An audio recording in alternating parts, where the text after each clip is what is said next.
لله نحمده ونستعينه ونستغفره ونؤمن به ونتوكل عليه ونعوذ بالله من شرور أنفسنا ومن سيئات أعمالنا من يهده الله فلا مضل له ومن يضلل فلا هادي له ونشهد أن لا إله إلا الله وحده لا شريك له ونشهد أن سيدنا ومولانا محمدا عبده ورسوله أما بعد فأعوذ بالله من الشيطان الرجيم بسم الله الرحمن الرحيم يا أيها الذين آمنوا لا تتخذوا اليهود والنصارى أولياء بعضهم أولياء بعض وقال النبي صلى الله عليه وسلم من تشبه بقوم فهو منهم اللهم صل على محمد وعلى آل محمد كما صليت على إبراهيم وعلى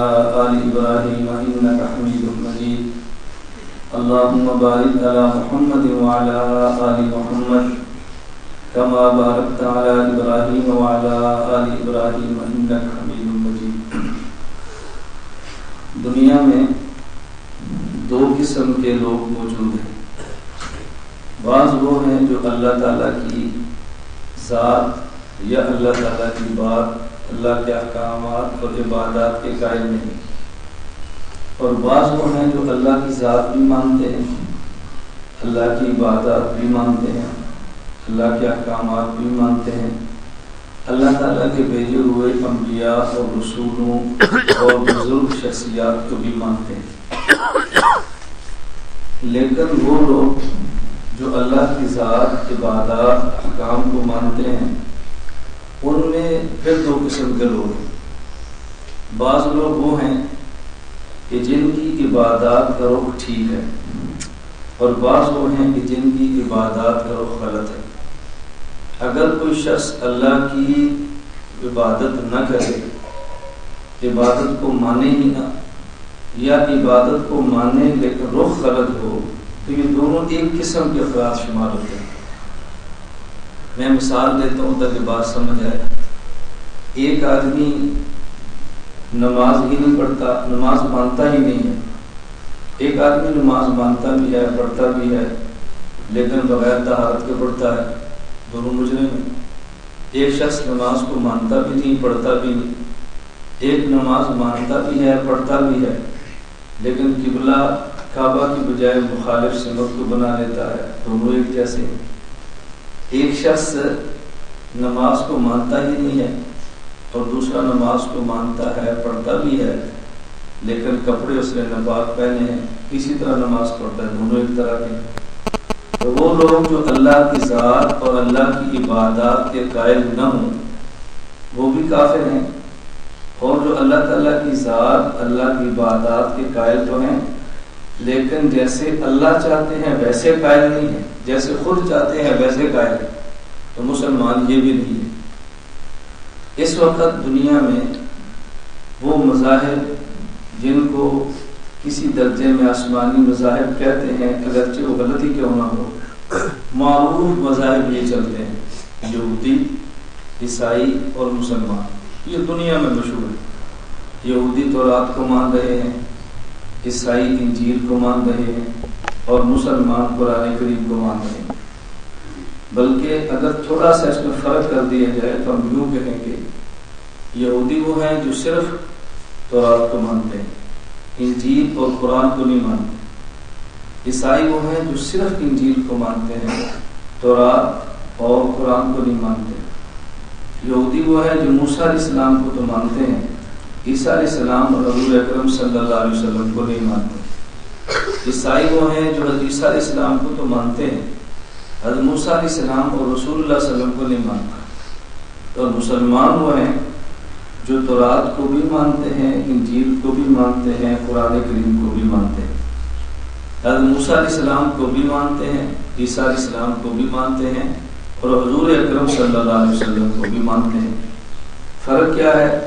حضرت موسیٰ علیہ السلام، عیسیٰ علیہ السلام کو پہلے کے دور کے نبی مانتے ہیں، اور حضور اکرم صلی اللہ علیہ وسلم کو آخری نبی مانتے ہیں. تورات اور انجیل کو آسمانی کتاب لیکن پہلی کتابیں مانتے ہیں، اور قرآن کریم کو آخری کتاب مانتے ہیں۔ حضرت موسیٰ علیہ السلام اور عیسیٰ علیہ السلام کی تعلیمات تھیں لیکن محفوظ نہیں ہیں۔ قرآن کریم کی تعلیمات اور حضور اکرم صلی اللہ علیہ وسلم کی تعلیمات تھی اور محفوظ بھی ہیں۔ اگر کسی بندے کے ذہن میں یہ بات آئے کہ موسیٰ علیہ السلام کی تعلیمات محفوظ کیوں نہیں ہیں، عیسیٰ علیہ السلام کی تعلیمات محفوظ کیوں نہیں ہیں، تورات آسمانی کتاب ہے تو کیوں بدل دی ہے لوگوں نے، انجیل آسمانی کتاب ہے کیوں بدل دی ہے، تورات میں تعریف کیوں ہو گئی ہے، انجیل میں کیوں ہو گئی ہے؟ اللہ پاک اگر قرآن کی حفاظت فرما سکتے ہیں تو رات انجیل کے بھی فرما سکتے ہیں، اس کو محفوظ رکھ سکتے ہیں تو اس کو بھی رکھ سکتے ہیں۔ کسی کے ذہن میں اگر سوال ہے اس کا بڑا آسان اور صاف جواب یہ ہے کہ چونکہ اس وقت تورات کی ضرورت نہیں ہے اس لیے محفوظ رکھنے کی ضرورت بھی نہیں ہے، انجیل کی ضرورت نہیں ہے تو محفوظ رکھنے کی ضرورت بھی نہیں ہے، تو جس کی ضرورت تھی محفوظ اسے رکھتے ہیں نا، جس کی ضرورت نہیں ہے اس کو محفوظ رکھ کر آپ کریں گے کیا؟ تو چونکہ قرآن کریم وہ ساری ضرورتیں پوری کرتا ہے جو تورات اور انجیل سے ہوتی تھیں، بلکہ اس سے بڑھ کر اضافی ضرورتیں بھی پوری کر دیتا ہے، اس لیے ان انبیاء علیہ السلام کی تعلیمات محفوظ نہیں اور حضور اکرم صلی اللہ علیہ وسلم کی تعلیمات محفوظ ہیں، اور انشاءاللہ تا قیام قیامت محفوظ رہیں گی انشاءاللہ۔ میں یہ بات سمجھا رہا تھا کہ ہم اپنے ذہن میں ایک بات تو بٹھائیں، ہم اللہ کی ذات بھی مانتے ہیں، اللہ کی عبادات بھی مانتے ہیں، احکامات بھی مانتے ہیں، اللہ رب العزت کی مقدس شخصیات کو بھی مانتے ہیں، ہم سب کچھ مانتے ہیں، لیکن عبادت ایسے کرنی ہے کہ عبادت خالص ہو، کلمہ ایسے پڑھنا ہے کہ کلمہ خالص ہو، توحید ایسی ہے کہ توحید خالص ہو۔ اس کی قرآن کریم میں آیات موجود ہیں، احادیث بھی موجود ہیں۔ اگر ایمان کی بات کی ہے تو اللہ نے خالص ایمان کی بات کی ہے، اور مخلصین کا لفظ بھی ہے، حنفاء کا لفظ بھی ہے۔ ابھی مغرب کی نماز میں جو میں نے تلاوت کی اس میں یہی بات تھی، قرآن کریم نے مخلصین بھی فرمایا اور حنفاء بھی فرمایا۔ مخلص کا معنی بھی خالص ہے اور حنیف کا معنی بھی خالص ہے۔ وَاتَّبِعْ مِلَّةَ إِبْرَاهِيمَ حَنِيفًا، ابراہیم علیہ السلام کو حنیف کیوں فرمایا؟ حنیف اسے کہتے ہیں کہ جس میں باطل کا شبہ بھی نہ ہو، باطل کی ذرہ برابر ملاوٹ بھی نہ ہو، اور اخلاص اسے کہتے ہیں کہ جس میں ملاوٹ نہ ہو۔ حنیف وہ ہے کہ جس میں ملاوٹ نہ ہو، اللہ کو عبادت چاہیے لیکن وہ عبادت جو باطل سے صاف ہو، اللہ کو دین چاہیے جو دین باطل سے بالکل صاف ہو، دین بھی خالص ہو اور دین والا بھی مخلص ہو۔ اس لیے دین خالص ہوگا تو دین والا مخلص بنے گا نا، اگر دین خالص نہیں ہوگا تو دین والا مخلص کیسے بنے گا؟ مخلص ہوتا وہ ہے کہ جس پر پاس خالص دین موجود۔ حدیث مبارک میں ہے، رسول اکرم صلی اللہ علیہ وسلم فرمایا، من قال لا الہ الا اللہ مخلصا دخل الجنہ۔ صرف یہ نہیں فرمایا کہ من قال لا الہ الا اللہ دخل الجنہ، کہ جس نے بھی کلمہ پڑھا وہ جنت میں چلا جائے گا، فرمایا جس نے کلمہ پڑھا اور اخلاص سے پڑھا وہ جنت میں جائے گا۔ اخلاص سے پڑھنے کا مطلب یہ نہیں ہے کہ ریاکاری نہ ہو، اخلاص سے پڑھنے کا مطلب یہ ہے کہ کلمے کو ایسے پڑھے جیسے کلمے والا چاہتا ہے، کلمے کو ایسے مانے جیسے کلمے والا چاہتا ہے۔ آج مسلمان بھی پڑھتے ہیں لا الہ الا اللہ محمد رسول اللہ، مرزائی اور قادیانی بھی پڑھتے ہیں لا الہ الا اللہ محمد رسول اللہ۔ مسلمانوں کی مساجد پر بھی یہ کلمہ لکھا ہے اور مرزائیوں کی عبادت گاہ پر بھی یہ کلمہ لکھا ہوتا ہے، جبکہ پاکستان کا قانون موجود ہے کوئی قادیانی اپنی عبادت گاہ پر مسلمانوں کا کلمہ نہیں لکھ سکتا، اپنی عبادت گاہ میں مسلمانوں والی اذان نہیں دے سکتا۔ بعض لوگ جن کے پاس دین کا درد ہوتا ہے لیکن دین کی سمجھ نہیں ہوتی، دین کا درد ہوتا ہے دین کا علم نہیں ہوتا، دین کا درد ہوتا ہے دین کا فہم نہیں ہوتا، یہ پھر دین کو بگاڑ کے رکھ دیتے ہیں۔ تو لوگ کہتے ہیں کہ اگر مرزائی کلمہ پڑھتے ہیں تو ہمیں تو خوش ہونا چاہیے کہ ہمارا کلمہ پڑھ رہے ہیں لا الہ الا اللہ محمد رسول اللہ، اگر مرزائی ہمارے والی اذان دیتے ہیں تو خوش ہونا چاہیے۔ تم عجیب مولوی ہو کہ وہ صحیح کلمہ پڑھے تو وہ بھی نہیں پڑھنے دیتے، صحیح اذان دے تو وہ بھی نہیں دینے دیتے، ہم کہتے ہیں وہ کلمہ لا الہ الا اللہ محمد رسول اللہ پڑھتے ہیں، لیکن ان سے یہ پوچھو کہ معنی وہی لیتے ہیں جو ہم لیتے ہیں یا معنی اپنا کرتے ہیں؟ وہ معنی اپنا کرتے ہیں۔ مرزائی کہتے ہیں جب لا الہ الا اللہ محمد رسول اللہ پڑھیں، ان کے ہاں اس محمد سے مراد وہ نہیں ہے جن کا کلمہ ہم پڑھتے ہیں، ان کے ہاں اس محمد سے مراد مرزا غلام احمد ملعون بے ایمان قادیانی کی ذات ہے۔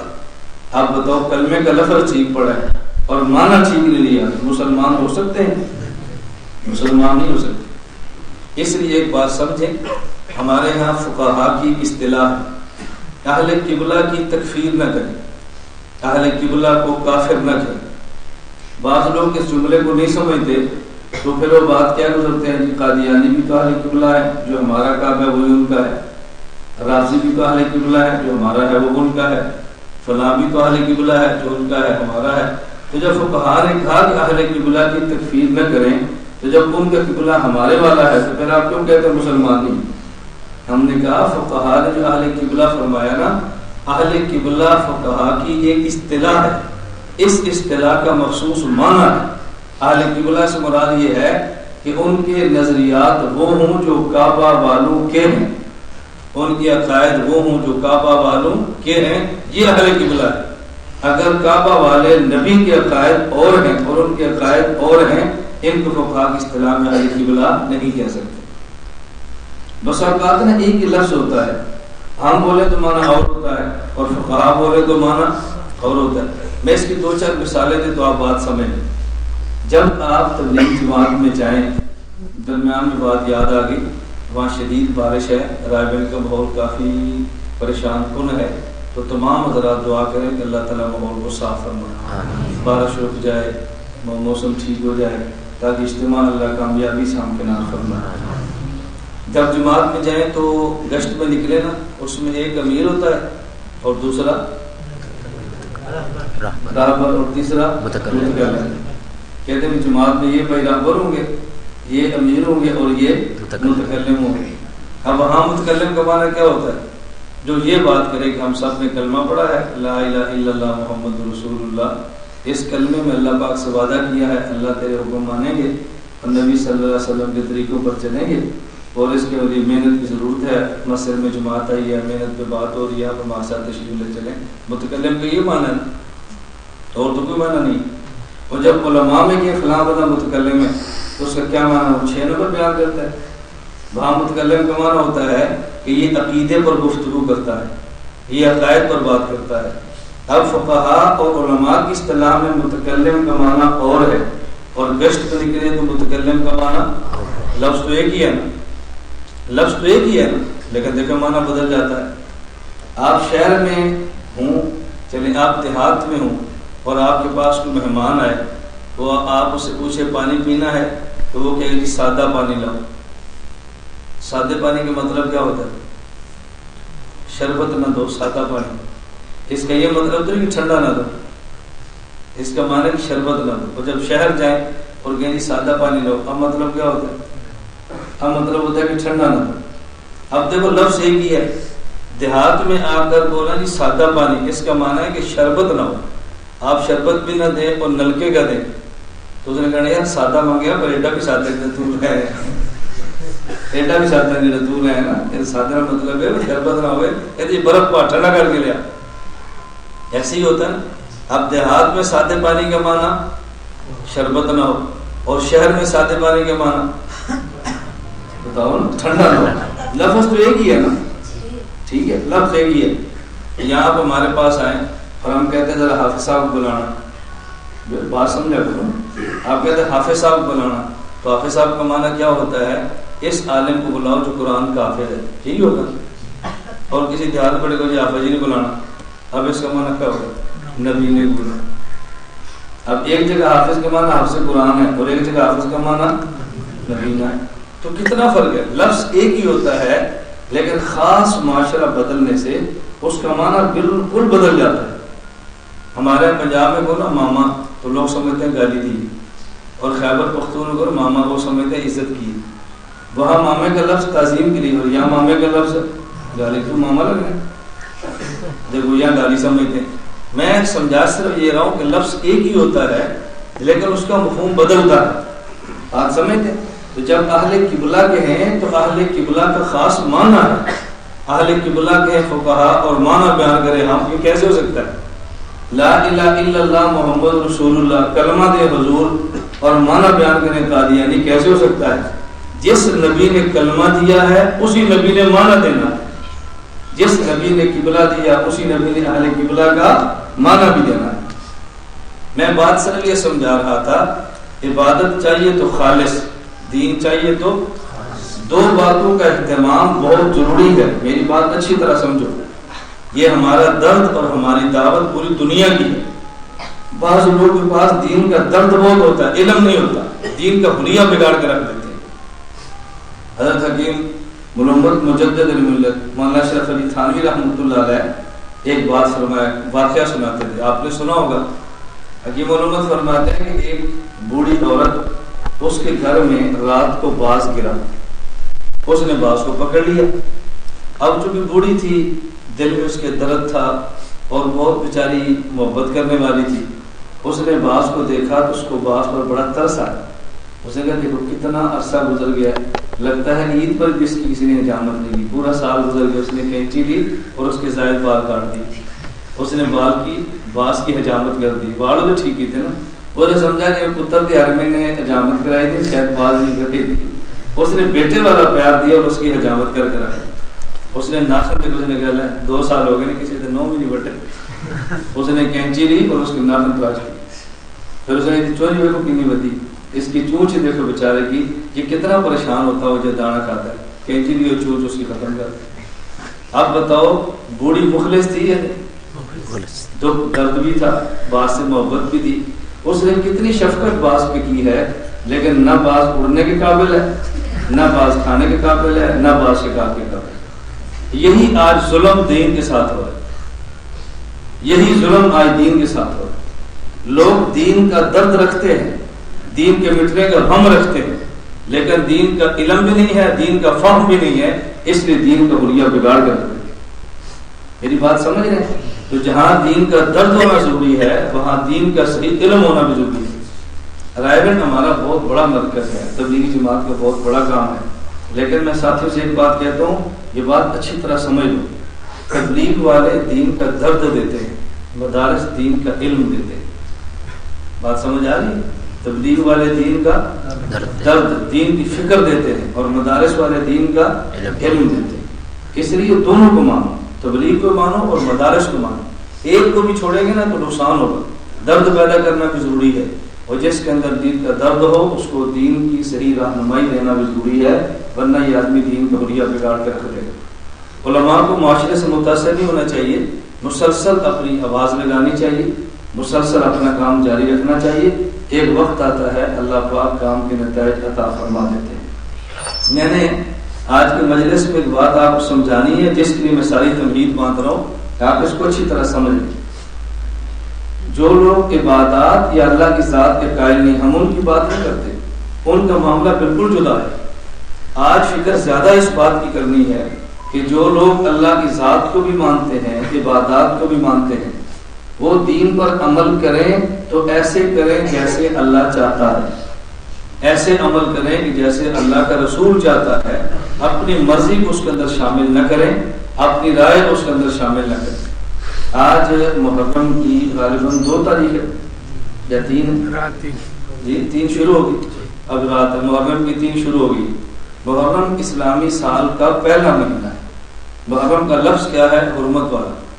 ہمارے شیخ عارف باللہ حضرت اقدس مولانا شاہ کی محمد اختر صاحب رحمۃ اللہ علیہ بڑے جملے پیارے فرماتے تھے اور بڑی حکمت کی باتیں فرماتے۔ حضرت فرماتے اسلامی مہینہ پہلا محرم ہے اور انگریزی پہلا مہینہ جنوری ہے۔ جنوری جانور سے بنا ہے، محرم حرمت سے بنا ہے۔ فرماتے جنوری جانور سے بنا ہے اور محرم حرمت سے بنا ہے۔ ہمارا مہینہ پہلا حرمت والا ہے، ان کا پہلا مہینہ جانوروں والا ہے، اس لیے ہمارا پہلا مہینہ ہے محرم حرمت والا ہے۔ اب یہ سال کا پہلا مہینہ ہے اور 12 سال کے مہینے ہیں، ہمیں اس کے نام بھی یاد رکھنے چاہیے۔ انگلش انگریزی مہینوں کا حساب رکھنا غلط نہیں ہے، جائز ہے، انتظامی امور میں ضروری ہے، لیکن شریعت کے جتنے مسائل ہیں ان کا مدار انگریزی ماہ پر نہیں ہے، ان کا مدار اسلامی مہینوں پر ہے۔ جتنے بھی شریعت کے احکام ہیں، مثلا میں 2-4 احکام پیش کرتا ہوں۔ نمبر 1، سال میں 1 مرتبہ رمضان کا روزہ پورے ماہ کا فرض ہے۔ اب رمضان کا حساب عربی کے حساب سے لگائیں گے، قمری کے حساب سے، انگریزی کے حساب سے؟ عربی۔ چاند نظر آئے گا تو رمضان ہے، نہیں نظر آئے گا تو رمضان۔ اس کا تعلق شمس اور سورج سے نہیں ہے، اس کا تعلق کس سے ہے؟ اس کا تعلق چاند سے۔ اس لیے رمضان المبارک کے روزوں کا تعلق چاند کی بنیاد پر ہے، سورج کی بنیاد پر نہیں ہے، انگریزی مہینوں کی بنیاد پر نہیں ہے، اسلامی مہینوں کی بنیاد پر ہے۔ نمبر 2، عید الفطر، اس کی بنیاد انگریزی تاریخوں پر نہیں ہے بلکہ اسلامی تاریخوں پر ہے۔ نمبر 3، عید الاضحیٰ، اس کی بنیاد اسلامی مہینے پر ہے، انگریزی تاریخوں پر۔ نمبر 4، سال میں حج کے فریضے کی بنیاد جن دنوں میں ہے وہ اسلامی مہینے کی بنیاد پر ہے، انگریزی مہینے کی بنیاد پر نہیں۔ نمبر 5، قربانی، اس کا تعلق اسلامی ماہ کی بنیاد پر ہے، انگریزی مہینے کی بنیاد پر قطعاً نہیں ہے۔ نمبر 6، زکوٰۃ، جو زکوٰۃ ہم نے دینی ہے 1 سال کے بعد زکوٰۃ فرض ہوتی ہے۔ یہ جو سال کے مہینے گننے ہیں انگریزی نہیں گننے بلکہ اسلامی مہینوں کو گننا ہے، اس کو ہمیشہ خیال رکھیں۔ عورت کا معاملہ ہے، خدا نخواستہ عورت کا خامد فوت ہوتا ہے، اب اس کے بعد عدت چلتی ہے 4 ماہ اور 10 دن۔ یہ 4 ماہ اور 10 دن انگریزی حساب سے نہیں ہے بلکہ 4 ماہ اور 10 دن یہ اسلامی مہینوں کے حساب سے ہے۔ میں یہ بات اس لیے کہہ رہا ہوں کہ ان سب کا تعلق انگریزی، ان کا تعلق کس بنیاد پر ہے؟ اسلامی مہینوں کی بنیاد پر۔ اور یہی بات ہے قرآن کریم اگر آپ کھول کر دیکھیں تو قرآن ایسی پتے کی بات کرتا ہے کہ بندے کو تعجب ہوتا ہے۔ قرآن کریم میں ہے یسألونک عن الأہلہ، اے نبی آپ سے لوگ پوچھتے ہیں چاند کے بارے میں، چاند کیا چیز ہے؟ تو آپ نے وہ کیا جواب دو؟ قل ہی مواقیت للناس والحج، ان کو بتاؤ کہ یہ لوگوں کے لیے وقت مقرر کرنے کے لیے ہے اور حج کا وقت مقرر کرنے کے لیے۔ پوچھا گیا تھا کہ چاند کیا چیز ہے، یہ نہیں بتایا کیا چیز ہے، پوچھا کہ یہ بتاؤ کس لیے ہے۔ لوگوں نے کیا پوچھا کہ چاند کیا ہے، اللہ نے کیا بتایا کہ چاند، یہ بتائیں کیا ہے، اس سے کیا ہوگا، یہ بتائیں چاند کس لیے ہے، یہ بات ہے نا۔ اب لوگ جا رہے ہیں چاند پر تحقیق کرنے کے لیے، تحقیق کیا ہو رہی ہے؟ چاند کیا ہے، مٹیریل کیا ہے، مخلوق کون سی ہے، چاند پہ کون رہتا ہے، سانس لے سکتے ہیں کہ نہیں، آبادی ہو سکتی ہے کہ نہیں، لوگ اس پہ مر رہے ہیں کہ چاند کی حقیقت کیا ہے۔ ان سے پوچھا چاند کی حقیقت کیا ہے، اور میں ہم سے یہ پوچھو کہ چاند کس لیے ہے، حقیقت سے تمہیں کیا تعلق، تم یہ دیکھو کہ چاند سے جو متعلقہ کام ہے اس پہ عمل کرو۔ دنیا میں کسی شخص کو پتہ نہ چلے کہ چاند کیا چیز ہے، اس کا ایمان سے کچھ نقصان نہیں ہوتا، لیکن اگر یہ نہ پتہ چلا کہ چاند سے کیا کیا کام وابستہ ہے، اب ایمان کا مسئلہ بہت نازک بن جائے گا۔ میں صرف یہ سمجھا رہا تھا، نمبر 1، محرم ہمارا پہلا مہینہ ہے، تو ہم عجیب بات یہ ہے کہ جب پہلا مہینہ ہے تو اس میں عبادات خالص کرنی چاہیے۔ کفر نے اتنی محنت کی ہے کہ آغاز سال سے مہینہ شریف شروع ہوتا ہے تو شروع مہینے سے اس قدر تباہی اور وحی بچتی ہے، اللہ محفوظ فرمائے۔ جس قدر امن اسلام دیتا ہے دنیا کا کوئی مذہب اتنا امن دینے کے لیے تیار نہیں ہے۔ اور محرم کا معنی حرمت والا، یہ تو مہینہ ہی امن کا ہے، لیکن ہمارے یہاں محرم شروع بھی نہیں ہوتا تو پورے ملک میں پولیس الرٹ ہو جاتی ہے، کرفیو لگ جاتے ہیں، فوج آ جاتی ہے، رینجر آتی ہے، پولیس کری ہے، کیوں؟ محرم آ گیا۔ تو محرم امن کا مہینہ تھا، یہ لڑنے کا سازش دیکھو کتنی ہمارے خلاف ہوئی۔ جو مہینہ امن کا تھا اس کو لڑائی کا بنا دیا، جو مہینہ عبادت کا تھا اس کو شرارت کا بنا دیا، جو مہینہ سکون کا تھا اس کو فساد کا بنا دیا، اور ہم اس میں خام خواہ شریک ہو جاتے ہیں۔ ہماری مرکز اہل سنت والجماعت کی پوری پالیسی ہوتی ہے کہ اس موقع پہ فتنوں سے بچیں، شرارت سے بچیں اور امت کو لڑائی سے محفوظ رکھیں۔ میں ابھی تھا ساتھیوں، پہلے قصور سے فون آیا، پھر سرگودا سے فون آیا کہ مولانا صاحب کل آپ قصور جا رہے ہیں، تو میں نام نہیں لے رہا، ساتھی بیٹھے تھے کہ ڈی پی او صاحب کا نام مولانا صاحب کسی میں لگایا کہ انہیں کوئی منت مانے، ہماری سماجت مانے، شفقت فرمائے، قصور کرنا جائیں۔ میں نے کہا عجیب بات ہے بھئی، ہمارے قصور میں جانے سے کیا ہوگا؟ نہیں ڈی پی او صاحب کہہ رہے ہیں، میں نے ان سے کہا تو میں نہیں جاتا، میرے جانے سے نہ جانے پر خوش ہو تو میں نہیں جاتا۔ ابھی پھر فون ہے جی قصور، ہم کل بڑی کوشش کی ہے، ہمارا ایم این اے گیا ہے قصور شہر کا، تاجروں کا صدر گیا ہے، علماء گئے ہیں، ڈی پی او سے مذاکرات ہوئے ہیں، انہوں نے کہا جی آئی جی صاحب رات قصور آ گئے تھے تو انہوں نے بھی آ کر کہا کہ مولانا صاحب کو رکھو بس مولانا، میں نے بعد میں جب چاہے جلسہ کر لیں۔ میں نے کہا ہمارے جانے سے ہوگا کیا؟ اب دیکھو کتنا پلان ہے، امن کے مہینے کو فساد کا مہینہ بنایا جا رہا ہے۔ میں نے کہا جی ہم نہیں جاتے، ہم اگلے مہینے آتے ہیں، ہمیں کو ضروری ہے کہ کل ہی جانا ہے، ہم لڑائی ہی ڈالیں۔ یعنی اندازہ کریں کہ ہم امن کی بات بھی کرتے ہیں، فسادی پھر بھی شمار ہوتے ہیں، شرارت سے رکنے کی بات کرتے ہیں، پھر بھی تخریب کار شمار ہوتے ہیں۔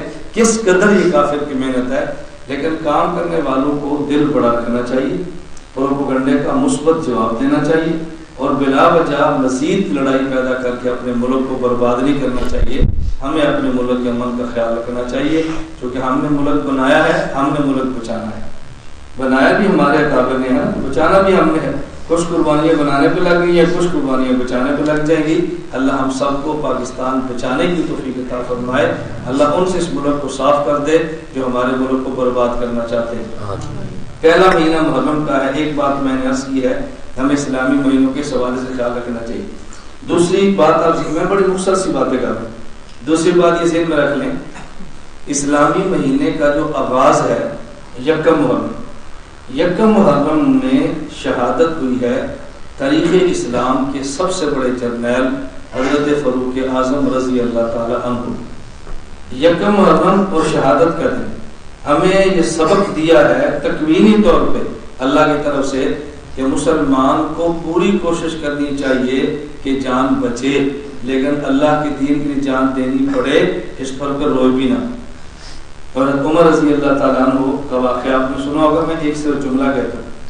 حضرت عمر بن خطاب رضی اللہ تعالیٰ عنہ دعائیں مانگا کرتے تھے، اللہم ارزقنی شہادتا فی سبیلک واجعل موتی فی بلد حبیبک۔ اتنی عجیب دعا ہے، اللہم ارزقنی شہادتا فی سبیلک واجعل موتی فی بلد حبیبک۔ اے اللہ مجھے اپنے راستے کی شہادت دے اور موت مدینہ میں دے، شہادت بھی ملے اور مدینہ میں ملے۔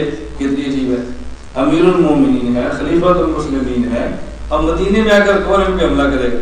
حضرت عمر رضی اللہ تعالیٰ عنہ نے بڑی کوشش کی کہ میں موضوع پر جاؤں، صحابہ ان کو روک دیتے تھے کہ آپ موضوع پر نہ جائیں، آپ یہاں ٹھہرے، آپ اگر چلے گئے، آپ امیر ہیں، امیر المومنین ہیں، آپ کی جان کو نقصان ہوا تو بہت بڑا ناقابل تلافی نقصان ہوگا، آپ نہ جائیں۔ حضرت عمر رضی اللہ تعالیٰ عنہ نے ایک دن مسجد نبوی منبر پہ خطبہ دیا اور فرمایا یا ایھا الناس ان فی الجنۃ قصرا، اے لوگوں جنت میں خدا نے ایک محل بنایا ہے۔ اور پھر ہم اس کی تفصیل بتائیں اس کے اتنے دروازے ہیں، ہر دروازے کے اتنے برے ہیں۔ پھر فرمانے لگے لا يدخل فیہ الا نبی، اس محل میں صرف نبی جا سکتا ہے۔ پھر رسول اللہ صلی اللہ علیہ وسلم کی قبر اطہر کی طرف متوجہ ہوئے اور عرض کیا ہنی اللہ کا یا صاحب حاضر القبر، حضور آپ کو مبارک، آپ اس محل میں جا چکے ہیں۔ پھر فرمایا او صدیق، یا اس محل میں صرف صدیق جا سکتا ہے۔ پھر حضرت صدیق کی قبر پر متوجہ ہوئے اور فرمایا ہنی اللہ کا یا صاحب حاضر القبر، ابو بکر آپ کو مبارک، آپ بھی چلے گئے۔ فرمایا او شہید، یا اس محل میں شہید جا سکتا ہے۔ پھر فرماتے انا لک شہادت یا عمر، نبی بھی چلا گیا اور صدیق بھی چلا گیا، اب میں تو شہید ہوں گا تو جاؤں گا۔ انا لک شہادت یا عمر، یا عمر تجھے شہادت کیسے ملے گی، تو نہ شہید ہو نہ محل میں داخل ہو، تو کیسے جائے گا؟ پھر حضرت عمر رضی اللہ تعالیٰ نے یہ جملہ فرمایا انا لک شہادت یا عمر، یا عمر تجھے شہادت کیسے ملے گی، تو محل پہ جاتا نہیں ہے، مدینے سے نکل کے میدان جنگ میں شہید کیسے ہوگا؟ یہ جملہ کہا تو حضرت عمر رضی اللہ تعالیٰ نے رو پڑے۔ دیکھیے لوگ کتنے شہادت کے متمنی تھے، رو پڑے۔ پھر حضرت عمر رضی اللہ تعالیٰ فرمانے لگے ان اللہ الذی اخرجنی من مکہ الی دار الہجرہ، ان اللہ الذی اخرجنی من مکہ الی دار الہجرہ، وہ اللہ جو عمر کو مکہ سے نکال کے مدینہ لایا ہے، قادر علی ان یسوق الیہ الشہادہ، اس بات پر قادر ہے کہ عمر کو باہر لے کر نہ جائے، باہر سے شہادت کو مدینے میں لائے۔ وہ اللہ جو عمر کو مکہ سے مدینہ لایا ہے، اس بات پہ قادر ہے کہ عمر کو باہر لے کر نہ جائے، باہر سے شہادت کو کھینچ کے مدینے میں لائے۔ لفظ ہیں قادر علی ان یسوق صائب کھینچے، اللہ کھینچ کے شہادت کو میرے پاس لے آئے۔ حضرت عمر مدینہ میں شہید ہوئے اور رسول اللہ صلی اللہ علیہ وسلم کے ساتھ جنت میں داخل ہو گئے۔ حضرت عمر وہاں پہنچ گیا اور عمر بن خطاب رضی اللہ تعالیٰ، اب تینوں وہاں موجود ہیں۔ پہلی قبر حضور کی ہے، تھوڑی سی آگے کے پیچھے حضرت ابو بکر کی ہے، تھوڑی سی آگے پیچھے عمر کی ہے، ایک جگہ خالی ہے اور وہاں بھی گھوڑ سوراخ بنا ہوا ہے، اس جگہ پہ دفن ہونا ہے حضرت عیسیٰ علیہ السلام۔ یہ چوتھی جگہ کی قبر کی جگہ ابھی خالی ہے جہاں پر عیسیٰ علیہ السلام نے دفن ہونا ہے۔ حضرت عمر رضی اللہ تعالیٰ کتنے بڑے اسلام کے جرنیل ہیں اور یہ شہادت حضرت عمر رضی اللہ تعالیٰ کو نصیب ہوئی ہے۔ تو یکم محرم کو خلیفہ راشد حضرت عمر کی شہادت کا دن ہے۔ حضرت ابو بکر صدیق رضی اللہ تعالیٰ بہت بڑے تھے اور شہید نہیں ہوئے، حضرت عمر رضی اللہ تعالیٰ بہت بڑے تھے اور شہید بھی ہوئے۔ اگر کسی کے ذہن میں شبہ آئے حضرت عمر کا مقام صدیق سے بڑا ہے شہادت کی وجہ سے، تو یہ شبہ فضول ہے۔ کیوں؟ صحابہ کرام رضی اللہ تعالیٰ عنہ مجمعین میں سے، یہ بات توجہ سے سمجھنا، صحابہ کرام رضی اللہ عنہ مجمعین میں سے شاید کوئی ایک بھی ایسا صحابی نہیں کہ جس کو مقام شہادت نہیں ملا، ایک بھی ایسا صحابی نہیں جس کو مقام شہادت نہیں ملا۔ فرق کیا ہے؟ شہادت کی حقیقت تمام صحابہ کو ملی ہے، لیکن شہادت کی صورت کسی کو ملی ہے اور کسی کو نہیں ملی۔ ایک ہے شہادت کی حقیقت اور ایک ہے شہادت کی صورت۔ شہادت کی حقیقت کیا ہے؟ آدمی اللہ کے راستے میں قتل ہونے کے لیے خود کو پیش کر دے، اس کے لیے لڑتا بھی رہے، توجہ رکھنا، لڑتا بھی رہے اور پھر اگر اپنی موت بھی مفوت ہو جائے، اس کو شہادت کی حقیقت مل گئی ہے۔ اللہ کے نبی نے فرمایا من سأل اللہ تعالی شہادت بصدق بلغہ اللہ منازل الشہداء وإن مات علی فراشی، جو آدمی صدق کے دل سے شہادت مانگتا ہے وہ بستر پہ مرے تب بھی شہید ہے۔ صدق کے دل کا مطلب کیا ہے؟ جائے نہ اور مانگتا رہے، یہ مطلب تو نہیں ہے نا۔ یہ مطلب جب ضرورت پڑے تو خود کو پیش بھی کرے، بس صدق کے دل سے۔ اب بتاؤ کہ صحابہ میں ایسا تھا کہ جس نے صدق کے دل سے شہادت نہیں مانگی؟ کوئی بھی نہیں تھا۔ تو حقیقت تو سب کو ملی ہے، لیکن کسی کو صورت ملی اور کسی کی صورت نہیں ملی۔ حضرت ابو بکر صدیق عکس نبوت تھے، یاد رکھنا، صدیق عکس نبوت تھے۔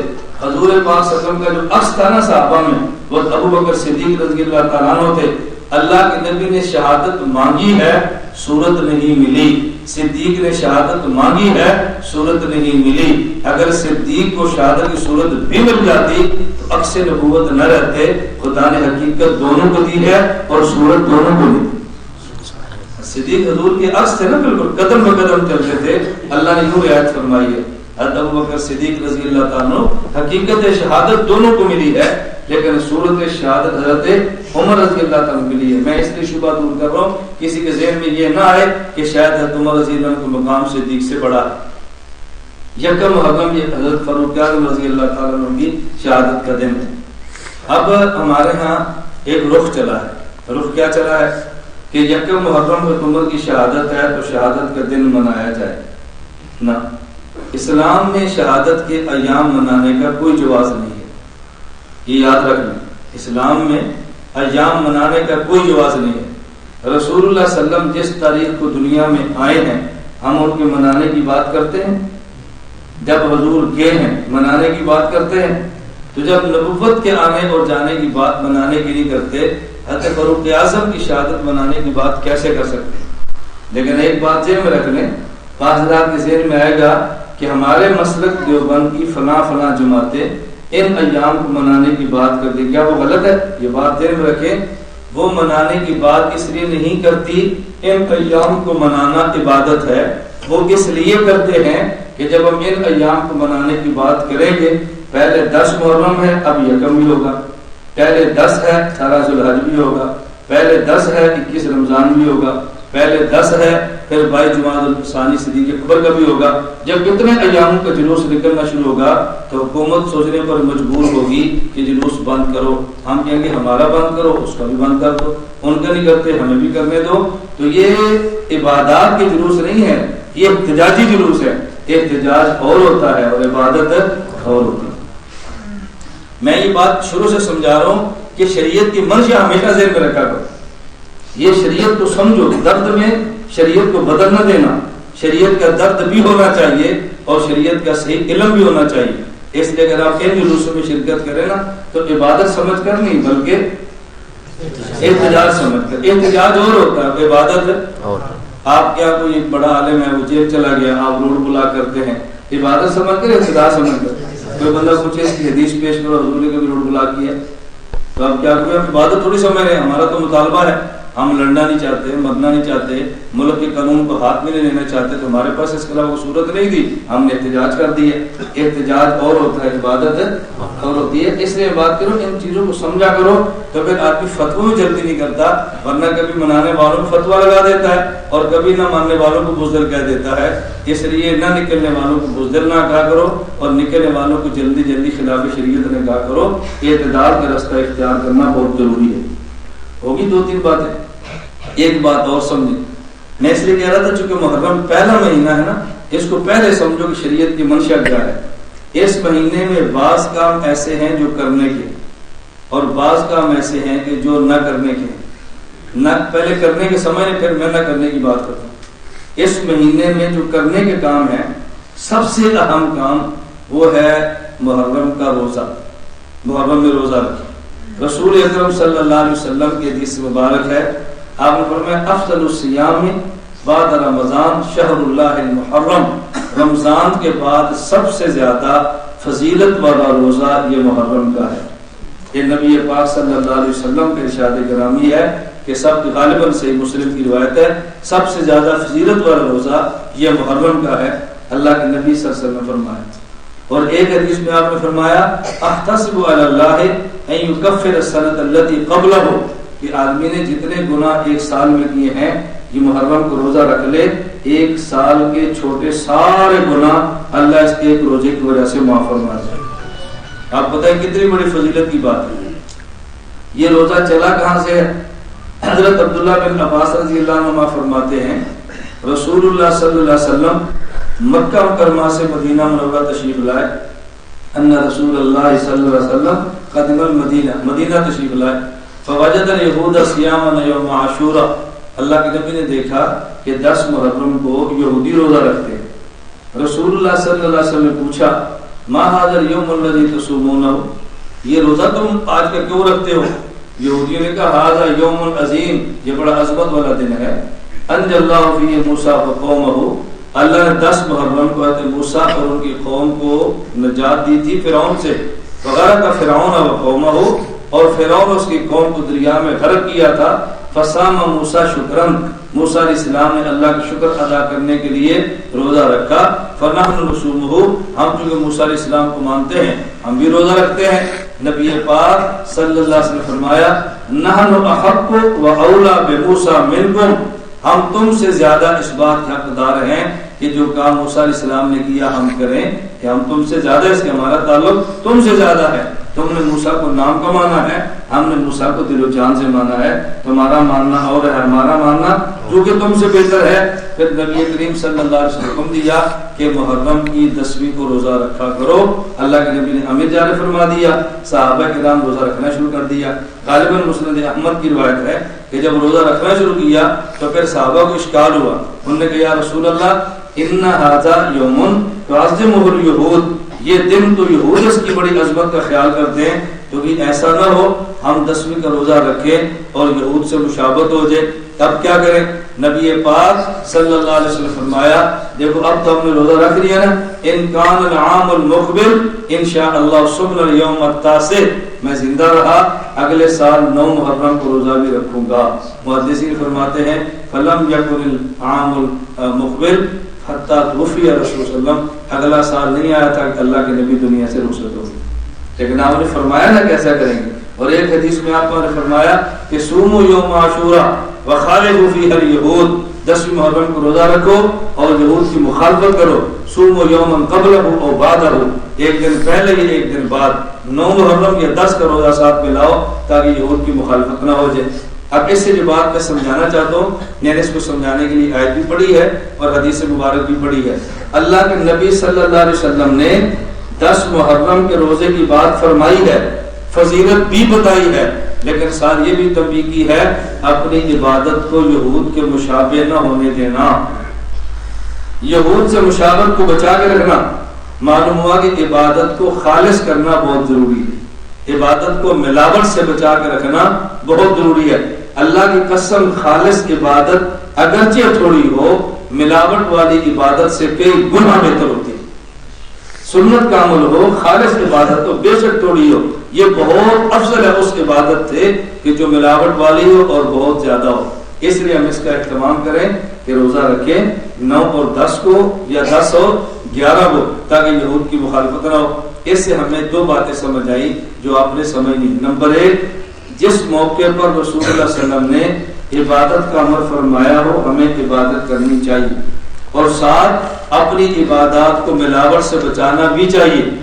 حدیث مبارک میں نے تلاوت کی ہے، رسول اللہ صلی اللہ علیہ وسلم نے فرمایا، سنن ابی داؤد کی حدیث ہے، من تشبہ بقوم فهو منهم، جو آدمی کسی قوم سے مشابہت اختیار کرتا ہے قیامت کے دن اسی قوم سے اٹھایا جائے گا، قیامت کے دن اسی قوم سے۔ اور قرآن کریم میں کیا ہے، یا ایھا الذین آمنوا لا تتخذوا اليہود والنصارى اولیاء بعضهم اولیاء بعض، تم یہود اور عیسائیوں سے دوستیاں نہ رکھو، وہ آپس میں ایک دوسرے کے دوست ہیں، تمہارے دوست نہیں ہو سکتے۔ ومن یولہم، جو تم میں سے ان سے دوستی کرے گا، فإنہ منہم، یہ انہی میں سے ہوگا، جو جس سے یاری لگائے گا نا قیامت کو اپنے دوستوں کے ساتھ اٹھے گا۔ اللہ ہم سب کی حفاظت فرمائے، عبادت کریں اور عبادت بالکل خالص۔ کالا کپڑا لوگ پہنتے ہیں، ہم سے پوچھتے بھی ہیں، کالا کپڑا پہننا شرم گناہ نہیں ہے، پہن سکتے ہیں، گناہ نہیں ہے۔ رسول اللہ صلی اللہ علیہ وسلم کا پسندیدہ کپڑا سفید ہے، یہ پہننا چاہیے۔ کالی پگڑی اللہ کے نبی نے پہنی ہے، اور اکثر آپ کا معمول کالا امامہ پہننے کا تھا، حتیٰ کہ جب مکہ مکرمہ میں کھاتے بن کے گئے ہیں اس وقت حدیث مبارک میں داخل مکہ وعلیہ امامۃ سوداء، شمائل ترمذی حدیث ہے، رسول اللہ صلی اللہ علیہ وسلم کے سر مبارک میں کالی پگڑی تھی۔ لیکن زرقانی میں امی عائشہ رضی اللہ عنہ سے روایت موجود ہے، اللہ کے نبی صلی اللہ علیہ وسلم کالی پگڑی پہنتے تھے اور بسا اوقات سفر میں سفید بھی پہنتے تھے۔ بندے کو بڑا شبہ ہوتا ہے کہ سفر میں کالی پہننی چاہیے کیونکہ گندی جلدی ہوتی ہے، لیکن وہ صرف اب عرب کا تھا جو ریگستان کا علاقہ ہے، وہاں مٹی نہیں ہوتی، ریت ہوتی ہے، اس لیے وہاں اتنی جلدی پگڑی سفید بھی گندی نہیں ہوتی۔ اب تو باہر سے مٹی لا کے بلڈنگیں لائی ہیں تو اندر گند شروع ہو گیا، ورنہ ریگستان کا معاملہ اور ہوتا ہے اور عام زمینوں کا معاملہ بالکل الگ ہوتا ہے۔ تو میں اس لیے گزارش کر رہا تھا، جائز ہے، لیکن محرم کے دنوں میں کسی بھی صورت میں کالا کپڑا نہ مرد پہنے نہ عورت پہنے۔ کیوں؟ اس لیے کہ محرم کو کالا کپڑا پہننا خالص روافض کا شعار ہے، روافض کا جھنڈا بھی کالا ہے، روافض کا کپڑا بھی کالا ہے، ظاہر بھی کالا ہے، دل سے بھی کالے ہیں۔ آپ اپنے ان کو الگ رکھیں تاکہ اللہ دل کو بھی صاف رکھے، اللہ ظاہر کو بھی سفید رکھے، کالوں سے الگ الگ رہیں، معاملہ صاف رکھے۔ تو اللہ کے نبی نے مشابہت سے منع کیا ہے، ہمیں بھی مشابہت سے بچنا چاہیے۔ کالا کپڑا پہننا غلطی جائز ہے، لیکن محرم میں نہیں پہننا چاہیے۔ کیوں؟ اس طریقے سے شیعت کے ساتھ روافض سے مشابہت آتی ہے۔ غریبوں کے لیے پانی کا انتظام کرنا جائز ہے، کرنا چاہیے۔ حضرت عثمان غنی رضی اللہ تعالیٰ نے مدینہ منورہ میں کنواں خرید کر وقف کیا ہے، جائز ہے۔ آج کے دور میں اس کو سبیل کہتے ہیں، آپ یہ نلکا لگا دیں مسافر پیئیں، جائز ہے، ٹوٹیاں لگا دیں مسافر پیئیں، جائز ہے، لیکن پورے 11 مہینے سبیل نہ لگانا اور صرف محرم کے دنوں میں سبیلیں لگانا، یہ روافض کا کام ہے، اہل سنت کا کام نہیں ہے۔ اس لیے ایسے دنوں میں صرف سبیلیں لگانا، اس سے بچنا چاہیے۔ کیوں؟ اس سے روافض کے ساتھ مشابہت ہوگی۔ پورے سال غریبوں کو کھانا نہ کھلانا اور محرم میں چاولوں کی دیگیں چڑھا کے تقسیم کرنا، اس سے بچنا چاہیے، کیونکہ اس سے شیعہ اور روافض کے ساتھ مشابہت ہوگی، اور ان مشابہات سے نبی کریم صلی اللہ علیہ وسلم نے منع فرمایا۔ پورا سال قبرستان میں نہ جانا اور محرم میں جا کے دوڑنا اور قبروں کو صاف کرنا، قبروں کو ٹھیک کرنا، اوپر درخت لگانا، اوپر کنکریاں پھینکنا، ان کو صاف کرتے رہنا، عورتوں میں جا کے پڑھتے رہنا، پورا سال قریب نہیں جانا، صرف محرم میں جانا، اس سے بچنا چاہیے۔ اہل بدعت کا طریقہ اہل بدعت سے مشابہت ہے، اہل سنت کا قطعی یہ طریقہ نہیں ہے۔ جب چاہے قبرستان جائیں، کوئی منع نہیں کرتا، پردے کا اہتمام ہو اور عورت نوحہ نہ کرے تو عورت کے لیے فی نفسی جانے کی گنجائش موجود ہے، لیکن اس زمانے میں عورتوں کو احتیاط کرنی چاہیے کہ وہ قبرستان میں نہ جائیں۔ ام المؤمنین امی عائشہ رضی اللہ تعالیٰ عنہا نماز کے لیے مسجد میں آنے سے عورتوں سے منع کرتی ہیں کہ حالات بدل گئے ہیں، تو قبرستان جانے کی آج کے دور میں کیسے اجازت دی جا سکتی ہے؟ جتنی گنجائش ہے وہ لڑتے نہیں ہیں لیکن سمجھاتے ضرور ہیں کہ عورت کو اس کام سے بچنا چاہیے۔ تو میں یہ عرض کر رہا تھا کہ روزہ بھی رکھیں لیکن جن کاموں سے مشابہت روافض اور اہل بدعت کے ساتھ ہوتی ہو اس سے بچیں تاکہ ہماری عبادت خالص بنے اور ہماری عبادت ملاوٹ والی نہ ہو۔ اس کا بہت زیادہ اہتمام کریں۔ اللہ ہمیں محرم کا روزہ رکھنے کی توفیق عطا فرمائے۔ ایک کام جو اور کرنے کا ہے، رسول اللہ صلی اللہ علیہ وسلم نے ارشاد فرمایا من وسع علی اہلہ من وسع علی نفسہ واہلہ یوم عاشوراء وسع اللہ علیہ غالباً کل سنہ، یہ سنت کے لفظ ہیں۔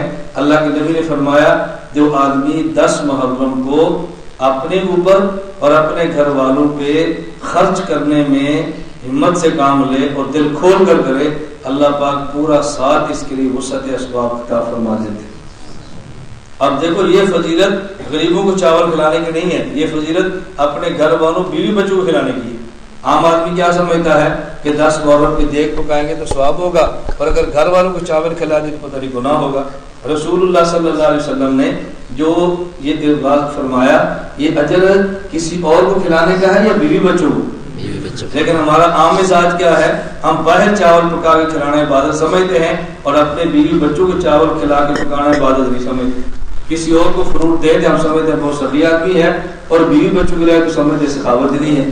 تو جس طرح فروٹ کسی اور کو کھلانا عبادت ہے، اپنی بیوی اپنے بچوں کو کھلانا بھی عبادت ہے۔ کسی اور کو مٹھائی پیش کرنا ثواب ہے، اپنے گھر والوں کو پیش کرنا بھی ثواب ہے۔ باہر والوں کو سردہ کھلانا ثواب ہے تو اپنے گھر والوں کو بھی کھلانا ثواب ہے۔ تو وسعت سے بڑھ کے نہ کریں، لیکن 10 محرم کو رسول اللہ صلی اللہ علیہ وسلم کی سنت سمجھ کر اپنے گھر والوں پہ خرچہ تھوڑا سا نسبتاً بڑھا دیں، بس نسبتاً بڑھائیں۔ عام دنوں میں سالن ہے تو آج گوشت بنا لیں، عام دنوں میں چاول نہیں ہے تو آج سبزہ بنا لیں، عام دنوں میں نہیں لاتے تو آج مٹھائی کھلا دیں، اور یہ ذہن میں رکھ کے کہ اللہ کے نبی نے فرمایا 10 محرم کو گھر والوں پر خرچہ وسعت سے کرے گا، اللہ پاک پورا سال اس کو وسعت سے عطا فرمائے۔ اللہ کے وعدے پر انسان کو یقین ہونا چاہیے کہ نہیں ہونا چاہیے؟ اللہ ہم سب کو اس کی توفیق عطا فرمائے۔ میں تھوڑی تھوڑی بات کرتا ہوں، پھر بات کافی لمبی ہو جاتی ہے۔ یہ محرم کے دنوں میں ہم اس بات کا خیال رکھیں، حضرت حسین رضی اللہ تعالیٰ عنہ کا کثرت سے ذکر ہوتا ہے اور ہمیں ذکر کرنا چاہیے، لیکن حضرت حسین کی شہادت اور ان کے ذکر کی آڑ میں حضرت امیر معاویہ رضی اللہ تعالیٰ عنہ صحابہ کرام پہ ہلکا سا تبرہ کرنا اس کی شریعت میں کوئی گنجائش نہیں۔ نبی پاک صلی اللہ علیہ وسلم نے جس طرح حضرت صدیق اکبر کے بارے فرمایا ارحم امتی بامتی ابو بکر، اور حضرت عمر کے بارے میں فرمایا واشدہم فی امر اللہ عمر، حضرت عثمان کے بارے میں اصدقہم حیاء عثمان، حضرت علی کے بارے میں اقداہم علی۔ توجہ رکھنا، فرمایا میری امت پر سب سے زیادہ رحم کرنے والا صدیق ہے، دین کے معاملے میں سب سے مضبوط میرا عمر ہے، حیا میں سب سے آگے میرا عثمان ہے، اور فیصلے صحیح کرنے میں سب سے آگے میرا علی ہے۔ آگے اللہ کے نبی نے فرمایا وَأَحْلَمُ أُمَّتِي أَحْلَمُ وَأَجْوَدُ أُمَّتِي معاویہ، اور میری امت کا سب سے زیادہ بردبار اور سخی یہ میرا معاویہ ہے۔ تو رسول اللہ صلی اللہ علیہ وسلم امیر معاویہ کے بارے میں کتنے فضائل بیان فرمائے ہیں، ان کے بارے میں چھوٹی سی میل بھی دل میں لانا انسان کو ایمان سے نکال دیتا ہے، اس لیے کبھی اپنے دل میں میل نہ لائیں۔ اور نبی پاک صلی اللہ علیہ وسلم نے ایسے بعض کلمات فرمائے ہیں، اگر آدمی ان دعاؤں پہ توجہ کرے نا تو نبوت کے الفاظ کی بلاغت سمجھ آتی ہے۔ اللہ کے نبی نے فرمایا اللہم علمہ الکتاب والحساب وقہ العذاب، ذرا ان کے معنی پہ غور کرنا۔ دعائیں کیا دی؟ اللہ میرے معاویہ کو قرآن کا علم دے یا کتاب لکھنے کا علم دے، دونوں معنی۔ نمبر 2 اللہ اس کو حساب کتاب کا علم دے۔ نمبر 3 اللہ اس کو عذاب سے بچائے۔ یہ 3 دعائیں کیوں دی ہیں؟ الفاظ نبوت کی بلاغت پہ اور فرمائے اللہم علمہ الکتاب، اے اللہ اس میرے معاویہ کو کتاب کا علم عطا فرما۔ کیوں؟ اس لیے کہ جب انہوں نے حاکم بننا ہے، حاکم بھی ہو اور عالم بھی ہو، یہ بہتر ہے یا حاکم ہو اور عالم نہ ہو وہ بہتر ہے؟ اس نے حاکم بننا ہے تو یہ ایسا عالم ہو کہ جس طرح حکومت اس کے ہاتھ میں ہو، علم بھی اس کے ہاتھ میں ہو، یہ حکومت میں بھی محتاج نہ ہو اور علم میں بھی محتاج نہ ہو۔ فرمایا والحساب، اللہ اس کو حساب کا علم بھی دے۔ آدمی حاکم ہو اور خود حساب نہ جانتا ہو اور منشیوں سے کرائے تو دو کے خطرہ ہوتا ہے نا، اور خود حساب جانتا ہو منشیوں کو چیک کرے تو دو کے خطرہ نہیں ہے۔ میرے معاویہ کو کتاب کا علم بھی دے اور حساب کا علم بھی دے تاکہ اس کو حکومت کے نظام میں کوئی دھوکہ نہ دے سکے۔ واقعی العذاب میرا معاویہ ہے، انسان ہے، حکومت بڑی ہوگی تو بحیثیت انسان نبی نہ ہو، کچھ خطائیں بھی ہو جاتی ہے تو ممکن ہے بعض مقام پہ سے خطا بھی ہو جائے، اللہ وکیل عذاب، تو پھر میرے معاویہ کو فوراً عذاب سے بھی بچا لینا، اس کی خطاؤں سے درگزر بھی فرما لینا، کیونکہ حضور پاک نے کیسی دعائیں فرما کے حضرت معاویہ کو صاف فرما دیا ہے۔ بعض لوگوں کو شبہ پڑتا ہے ادھر حضرت علی ہے ادھر امیر معاویہ ہیں، آپس میں اختلاف ہوا، جنگ ہو گئی، آپ ان بحثوں میں نہ پڑے، کیوں نہ پڑے؟ خود حضرت علی رضی اللہ تعالیٰ عنہ فرماتے ہیں قتلایا وقتل معاویہ فی الجنہ، میری فوج کے شہید بھی جنتی ہے، معاویہ کے فوج کے شہید بھی جنتی ہے۔ حضرت علی فرما رہے ہیں دونوں جنتی ہیں تو پھر آپ کو کیا تکلیف ہے؟ اس لیے ہمارے بڑے ہیں وہ بھی، ان کے شہداء بھی بڑے ہیں، ہمیں ان کے بارے میں رتی برابر اپنے دل میں میل نہیں رکھنی چاہیے۔ باپ اور چچا اگر آپس میں کسی بات پر جھگڑ بھی پڑے، اولاد کو حق نہیں پہنچتا کہ باپ کو برا کہیں چچا کو برا کہیں، وہ باپ کا بھی احترام کرے اور چچا کا بھی احترام کرے، ان کو چھڑانے کی کوشش کرے، اس پر مسالے ڈال کے لڑائی کی کوشش نہ کرے۔ اللہ میں توفیق عطا فرمائے ہم باقی صحابہ کا بھی احترام کریں، حضرت امیر معاویہ رضی اللہ تعالیٰ عنہ کا بھی احترام کریں، امیر المومنین سمجھ کے کریں، اور حضرت امیر معاویہ رضی اللہ تعالیٰ عنہ کی تاریخ اسلامی میں سب سے بڑی خلافت امیر معاویہ رضی اللہ تعالیٰ عنہ کی ہے۔ جس طرح صحابہ میں سے حضرت صدیق اکبر کی خلافت پہ سارے صحابہ پوری امت جمع تھی، حضرت علی کی دنیا سے جانے کے بعد، حضرت حسن کی بیعت کر لینے کے بعد حضرت امیر معاویہ کی حکومت پر بھی پھر سارے اہل اسلام جمع ہو گئے تھے۔ تو یہ اتفاقی خلافت ہے، اس کے بارے میں انسان چھوٹا ذہن نہ رکھے۔ اللہ نے یہ بات سمجھنے کی توفیق عطا فرمائے۔ باقی حضرت معاویہ رضی اللہ تعالیٰ عنہ کے بعد جو یزید اور حضرت حسین کا معاملہ ہے اس پر ہمارا اہل سنت کا موقف یہ ہے، حضرت حسین برحق ہیں، حضرت حسین جنتی ہیں، رسول اللہ صلی اللہ علیہ وسلم کے نواسے ہیں، ہمارے سر کا تاج ہیں، ان کی جوتیاں ہمارے پگڑی سے افضل ہیں، ان کے پاؤں کی خاک ہمارے آنکھوں کا سرما ہے، ہمارے ایمان کا حصہ ہیں۔ ان کے مقابلے میں یزید وہ فاسق ہے، فاجر ہے، ہم لعنت نہیں کرتے، کفر کے فتوے نہیں لگاتے، ان کا معاملہ اللہ کے حوالے کرتے ہیں، لیکن فاسق اور فاجر کہتے ہیں۔ بعض لوگوں کو شبہ ہو جاتا ہے کہ جی یزید کے بارے میں امام اعظم ابو حنیفہ رحمۃ اللہ کا موقف یہ ہے توقف کریں، خاموش رہیں۔ جب امام کا موقف خاموش رہنا آپ کو کہتے ہیں فاسق ہے، یہ جملے اچھی طرح سمجھا کرو۔ حضرت امام اعظم نے جو توقف کیا نا خاموش رہو، اس کا معنی یہ تھا کہ جب ایک انسان کا خاتمہ ایمان پر ہو اور وہ فاسق، ہم اس کو جنتی اور جہنمی نہیں کہہ سکتے۔ ہو سکتا ہے اللہ اس کے نیک اعمال سے جنت دے دے، ہو سکتا ہے برے اعمال سے جہنم دے اور پھر جنت میں لے جائے۔ توقف کا معنی ہے ہم جنتی اور جہنمی ہونے کا فیصلہ نہ کریں، لیکن توقف کا معنی یہ نہیں کہ فاسق بھی نہ کہیں۔ فاسق کہنا اور ہے اور جہنمی ہونے کے فیصلے کرنا اور ہے، تو توقف کا مطلب یہ ہے۔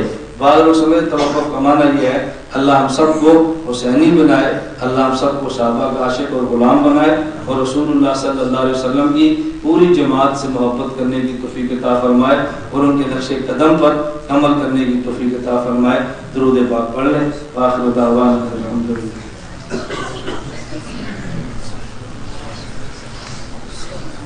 اللهم صل على محمد وعلى ال محمد كما صليت على ابراهيم وعلى ال ابراهيم انك حميد مجيد اللهم بارك على محمد وعلى ال محمد كما باركت على ابراهيم وعلى ال ابراهيم انك حميد مجيد لا اله الا الله محمد رسول الله صلى الله تعالى عليه وعلى اله وصحبه وبارك وسلم لا إله إلا الله لا إله إلا الله لا إله إلا الله لا إله إلا الله لا إله إلا الله لا إله إلا الله لا إله إلا الله لا إله إلا الله لا إله إلا الله لا إله إلا الله لا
illallah illallah illallah illallah illallah illallah illallah illallah illallah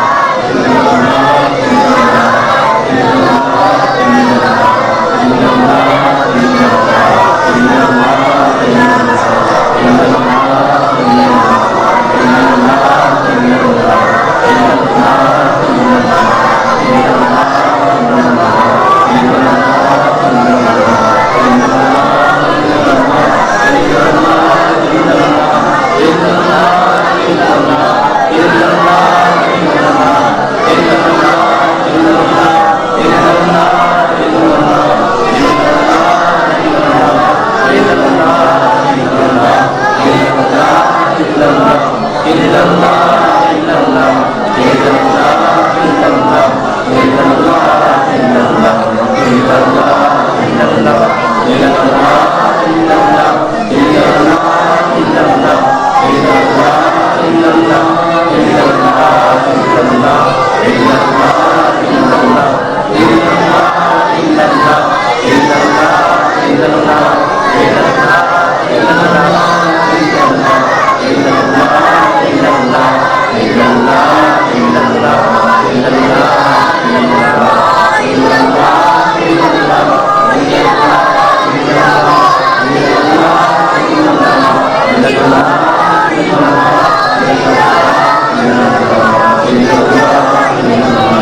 بیت الحم سے آگے آ جائے، بیت الحم سے آتے تو آگے آ جائے تو پھر کہنا پڑتا ہے کہ جب عمر بھی چلے جاتے پھر ساتھی آتے میں بیت کے لیے آتے ہیں ساتھی جلدی آئے ان شاء اللہ۔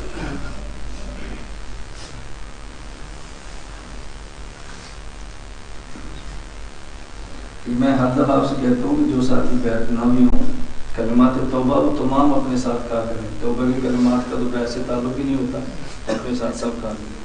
وہ میں توبہ کرتا ہوں، میں توبہ کرتا ہوں کفر سے، شرک سے، بدعت سے، تمام گناہوں سے میں عہد کرتا ہوں نماز با جماعت ادا کروں گا، رمضان کے روزے رکھوں گا، زکوٰۃ فرض ہوئی ادا کروں گا، حج فرض ہوا ادا کروں گا، پوری زندگی سنت کے مطابق گزاروں گا۔ اگر مجھ سے گناہ ہوا تو فوراً توبہ کروں گا۔ آگے جو بیت والے ساتھی ہیں وہ جملے کہا کریں، پہلے سے وہ بھی کہہ لیں، جو نہیں ہے وہ بھی کہہ دیا کریں۔ میں داخل ہوتا ہوں سلسلہ چشتیہ، قادریہ، نقشبندیہ، سہروردیہ میں۔ اے اللہ میری بیعت اور توبہ کو قبول فرما، قیامت کے دن چاروں سلسلوں کے اکابر کے ساتھ حشر فرما۔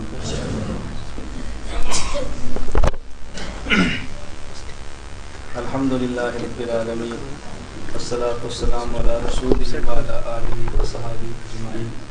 ربنا ظلمنا انفسنا وان لم تغفر لنا وترحمنا لنکونن من الخاسرین۔ ربنا آتنا فی الدنیا حسنۃ وفی الآخرۃ حسنۃ وقنا عذاب النار۔ رب اغفر وارحم وانت خیر الراحمین۔ ربنا لا تؤاخذنا ان نسینا او اخطأنا، ربنا ولا تحمل علينا إصرا كما حملته على الذين من قبلنا، ربنا ولا تحملنا ما لا طاقة لنا به، واعف عنا واغفر لنا وارحمنا أنت مولانا فانصرنا على القوم الكافرين۔ ربنا لا تزغ قلوبنا بعد إذ هديتنا وهب لنا من لدنك رحمة إنك أنت الوهاب۔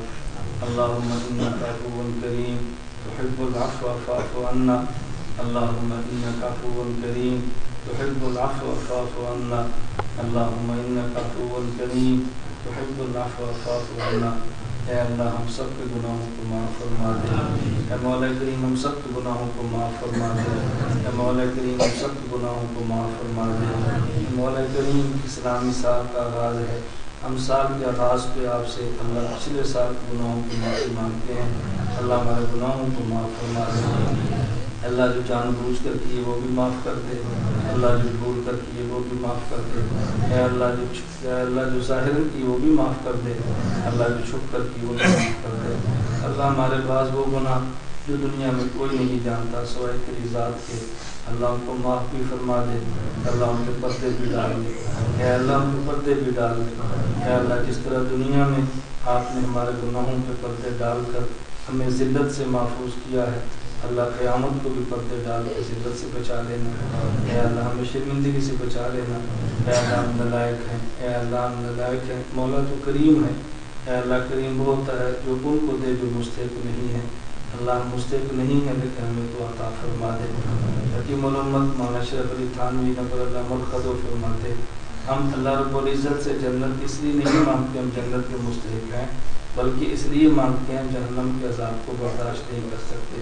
اے مولا کریم تمہیں معاف فرما دے۔ اے اللہ ہمارے بزرگ والدین جس کے یا بڑے دنیا سے جا چکے ہیں سب کی مغفرت فرما دے۔ مولا کریم ان کو قبروں کو جنت کا باغ بنا دے، اللہ جہنم کی گڑھے نہ بنا، اللہ ان کو جنت کی نعمتیں عطا فرما دے۔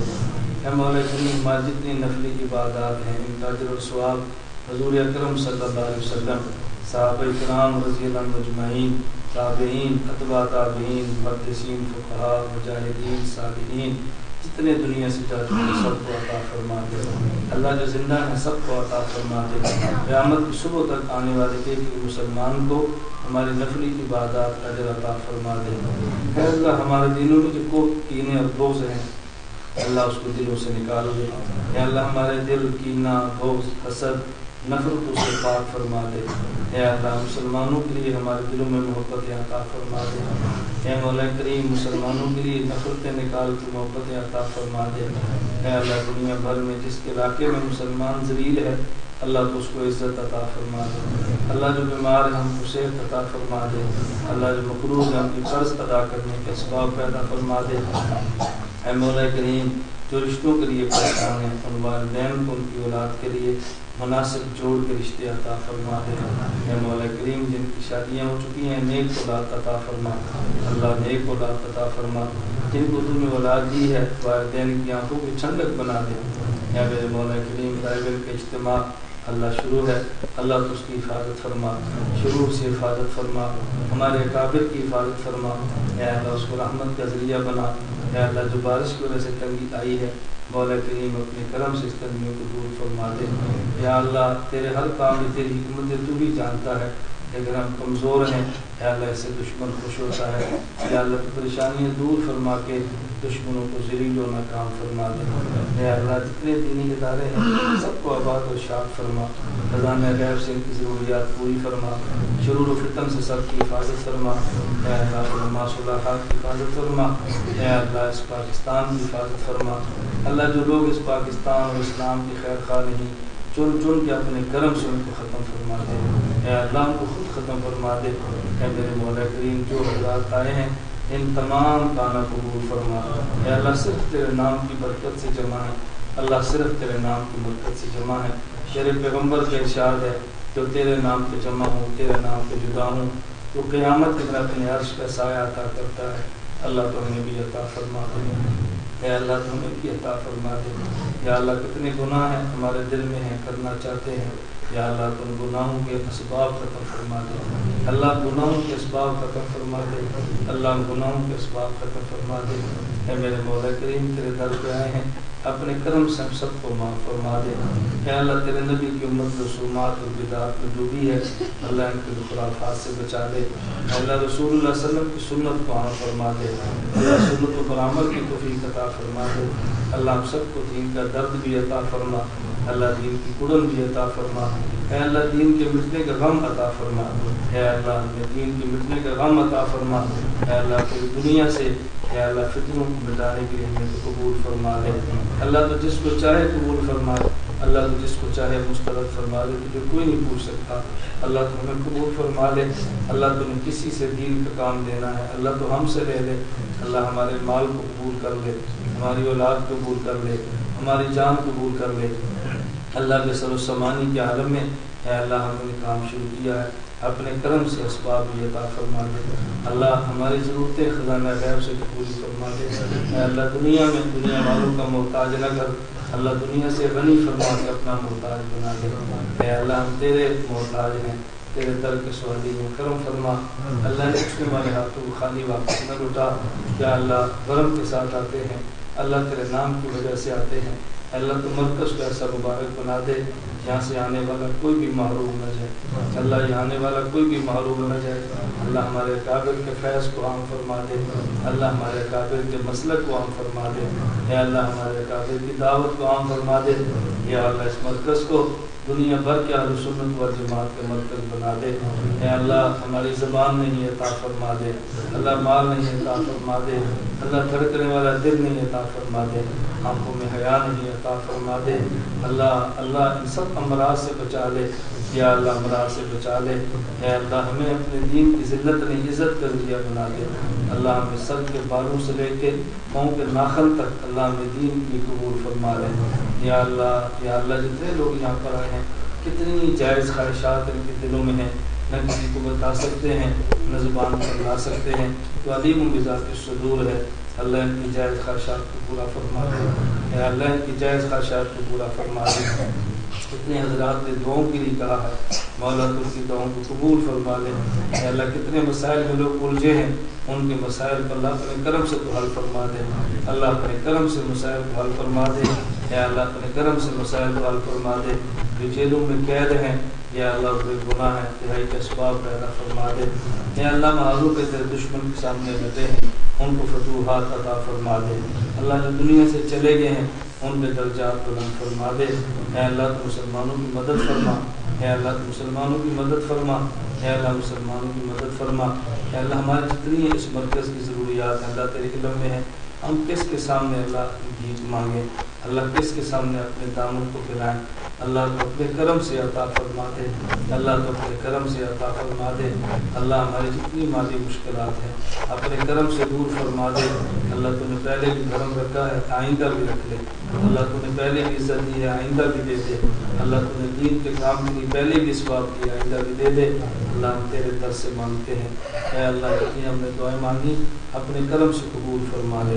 انت المستعان علیک البلاء ولا حول ولا قوت الا باللہ العلی العظیم۔